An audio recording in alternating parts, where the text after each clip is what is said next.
Libby Langdon for a Daykeover. Libby takes this empty living room and furnishes it to highlight its strengths, the view. Hi, I'm Libby Langdon, and today we're going to transform a living space for some clients that I've come to absolutely adore. Their kids have grown up and moved out of their house, and they asked me to design a pied-à-terre for them in the city. So what could be more fun than designing a second space where the client wants to take some chances and really have a beautiful, stylish, fun place? It's going to look nothing like this in a few hours. We're starting out with sort of a bland room, and the clients wanted to add some patterns and bright colors. The problem was they didn't want it to start to look like a fun house. But I do have some rules and definite ideas on how to incorporate bright color into your space, but keep it from turning into a runaway train. These UV solar shades are great for blocking out sunlight and allowing you to still see the view. The problem is they don't give you a lot of privacy at night, and I'd like to see a little more texture and something a little prettier in here. During the day, we've got these great windows and all sorts of natural light. At night, nada. We've got concrete slab ceilings. You can't go into that, but we've still got to create a beautiful lighting scheme. A lot of times people say, I don't know where to start with the design in my space. I like to start with the layout. In a space like this, it's important to use every inch of the square footage. And oftentimes people are worried about putting too much furniture in the space. I've got a lot of solutions on how to tackle these common design problems. I've done quite a few of these Daykeovers, but we have got so much work to do here today. I think I should have my head examined for agreeing to do this, so I'm going to stop talking and get to work. This may actually just look like a big gray board, but this is the showstopper detail that's going to make all the difference in this space.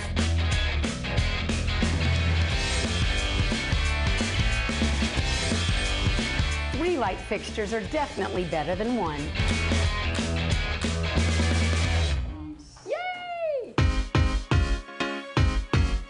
Mounted a track on the ceiling, and these floor-to-ceiling drapes snap into these little pins, and that's what's going to give us great movement and beautiful texture.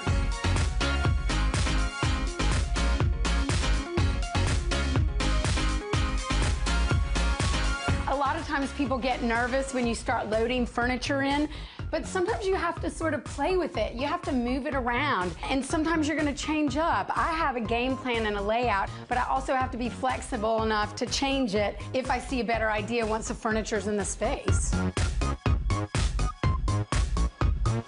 Almost finished. This is no longer a big blank box like it was when we started. You can see the layout works really well. A lot of times people will place sofas across from each other, but I like to do them perpendicular. It also creates the perfect spot to put a side table.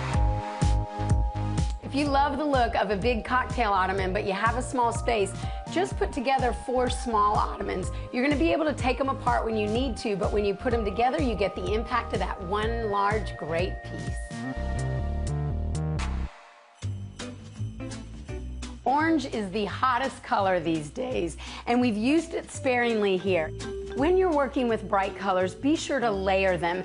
Things like accessories, throws, pillows. So if you start to add a little too much color, you can just tone it down.